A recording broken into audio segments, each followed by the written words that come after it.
Stephanie with the blog theranchershomestead.com. Welcome back to the channel. This week we are gearing up to head back to California for a few days to visit with family. And I used to be a chronic overpacker, or I would say not very long ago I was a chronic overpacker. And actually 2 times ago when the girls and I headed back to California, I was wildly overweight in my suitcases, and it caused a big hubbub at the airport. I ended up having to buy another suitcase in the gift shop, which was expensive, and check that bag because it was going to cost me like $300 for the overweight tag. So I have vowed never to have to deal with that again, and I've come up with some tips to help us not get there. So today I am going to pack the girls' suitcase, and actually this little one I'm going to make our jackets and shoes suitcase, just kind of for the whole family.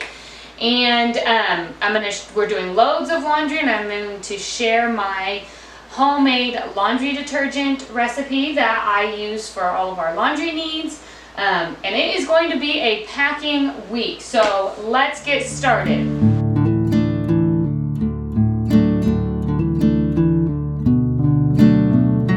Okay, so I'm going to pack my girls' suitcase right now. I have my oldest clothes already out here, and here's the steps that I am following to pack efficiently, and to not overpack.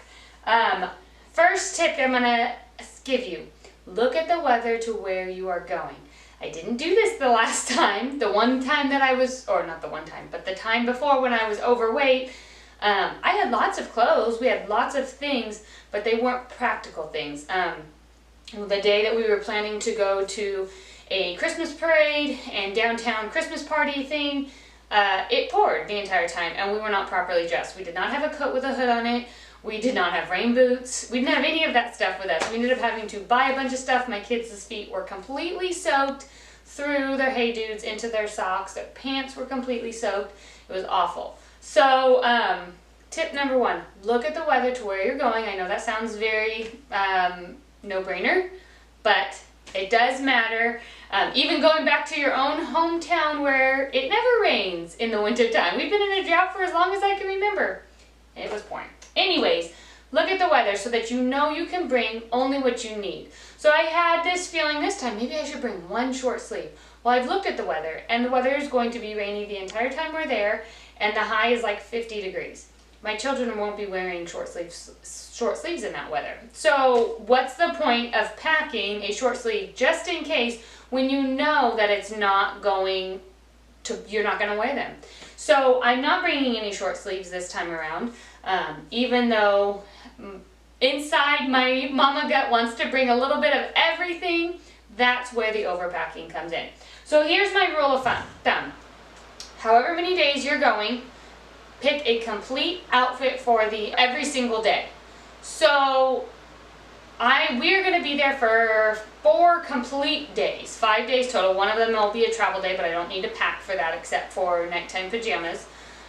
So for all 4 days, I want a complete outfit. That's meaning your pants, socks and underwear, or any kind of understuff, shirt, and shoes, and a jacket. So when you're doing this, think through if you can wear the same pants more than one time. You know, I don't wash my jeans every single time I wear them. So if you can wear the same pants, or if you know you're going to have access to a washer and dryer, then you don't need to bring as many bottoms as you do the tops maybe.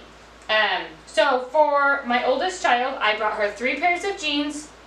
One of the days that we're going to be there, we will actually be dressed up. And so we have a separate outfit for that we've actually shopped for. So I scratched that day off. So really, I only had to plan for 3 days and a travel day. So I packed her 3 pairs of jeans, 1 pair of leggings, so that covers all of her bottoms for those days. The leggings can be for travel day. And I packed her 4 shirts. I only did 2 pairs of pajamas. So my rule of thumb is a pair of pajamas for every 2 to 3 nights. we don't need to wash our pajamas every single night, especially because they're just getting in them to go to bed right after shower, and then you change and get dressed the next morning. So you only sleep in them. So 2 to 3, depending on how many days you're going. For us, I'm packing them 2 pairs of pajamas. If we need to wash them, we will. Now, if you have a younger child that has potty accidents or things like that, you may need to think a little bit differently. 1 pair of sweatpants, 2 sweatshirts, and then socks and underwear and undershirts and things like that for the amount of 5 days that we're going to be there. So that's how I'm packing it. I'm going to get all 3 girls in this one big suitcase, and then I am going to get all of our shoes and jackets in this littler suitcase. But in this should all fit nicely, and we're not overpacking. We should wear everything that we bring, and that's the goal. If you don't wear everything you bring, then you will end up overpacking, being overweight, and you might have to pay the horrendous overweight fees at the airport, which I am not going to do this time.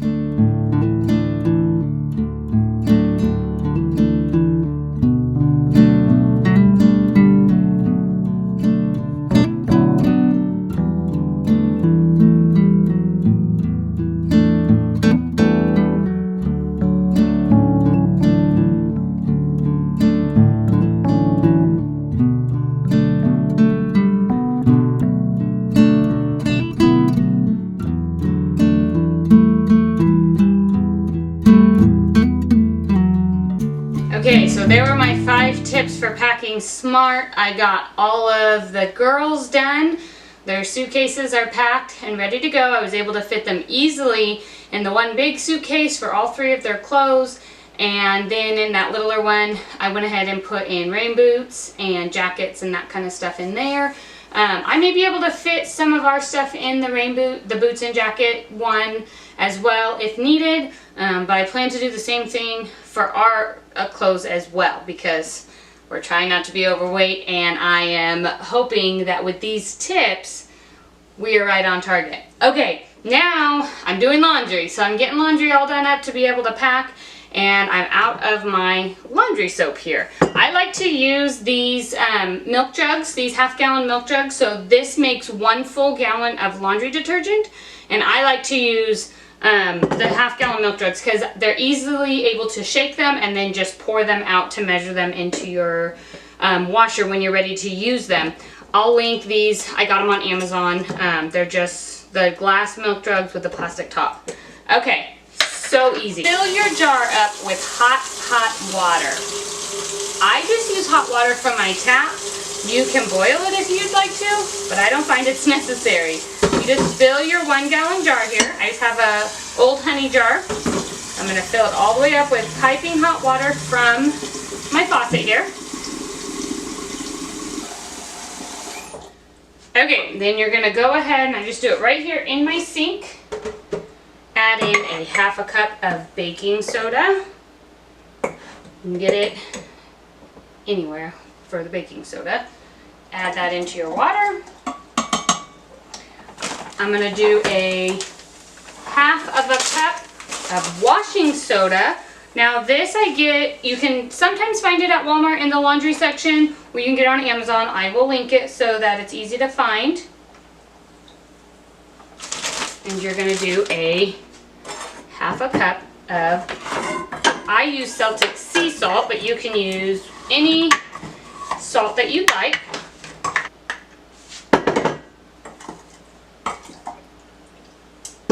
Now I'm going to take my spoon here, and I'm going to stir all of this up so that it is dissolved. Once it's dissolved, you're going to go ahead and get some Sal suds. I get this on Amazon as well, and I'm going to put in 1/3 cup of that. The reason I don't add this in before I stir everything else up is just because it gets pretty sudsy. So you don't want it to, I mean, it's your soap part of it. So you don't want to be stirring vigorously with your suds already in. Then you'll have a big bubbly mess. Just give it a little light stir to mix it in. Now you can do it just like this, which it really won't have much of a scent, or you can add in some essential oils. Now I am going to add in some Purify essential oils. I use doTERRA brand, and I can drop a link in the description for them. I really like this Purify one. It has tea tree oil, it has some citrus in it, and so I feel like it's really good in laundry detergent. But you can use, some other ones I've used is like lemon and lavender, any kind of citrus. Those are all really good. Tea tree oil is really good. I like Purify because it kind of has it all in it. And it smells good too. So I'm going to put about 10 drops in there. Alright, I'm going to give it one last stir.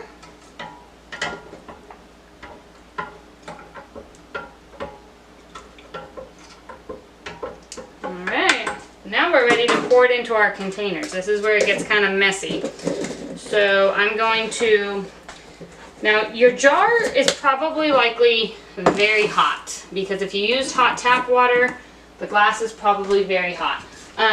So I would be very careful with how you handle it. You don't want to burn yourself. It is very hot. You can use mitts or wrap it in a towel, but you want to get it into your jars kind of as quickly as possible. Now, to get started, I'm going to go ahead and ladle it in. I'm using a funnel here to try and not make a mess. The reason I'm ladling it in is because it's really hard to get started pouring it with a full gallon jar. Once you get a little bit of it out, then it's a lot easier. Alright. Get a couple scoops in here.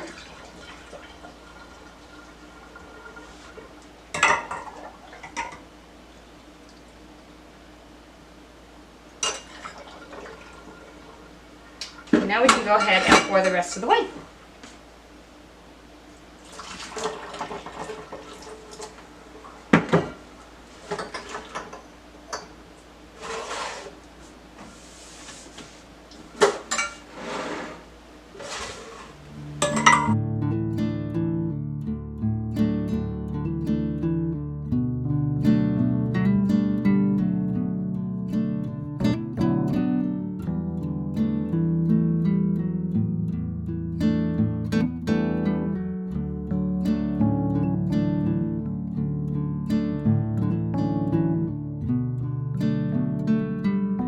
Okay, there you have it. How to make laundry detergent from scratch using very simple ingredients. It doesn't take very long to whip up.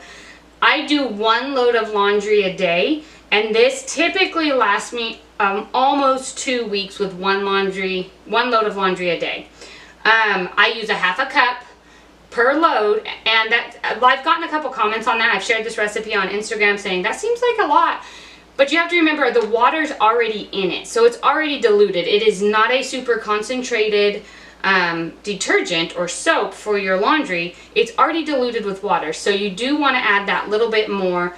And go ahead and head over to the blog for full description on what these ingredients do and the printable recipe for it. But I will go ahead and leave these caps off until they completely cool down, just because they're still very, very hot from the hot water. And now I will stick them on my shelf. One thing to also note is that because you're using very simple, safe ingredients, everything will settle to the bottom and separate again as it sits. So all you have to do is cap it, give it a good shake, and then you're ready to use it again. Just mix it all back up again. But everything will separate and settle down.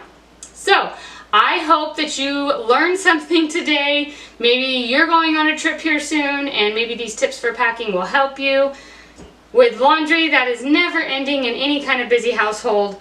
I hope this laundry soap blesses you as much as it does our family. As always, make sure to like and subscribe to the channel for one new video every single week. Go ahead and jump on over to the blog for the full recipe and description on this homemade laundry soap, and put in your email address so that you can get an email every single week, 2 emails every single week from me, from the blog, with new recipes, with farm life, and with simple living. I hope that this was helpful, and we will see you next time. Take care.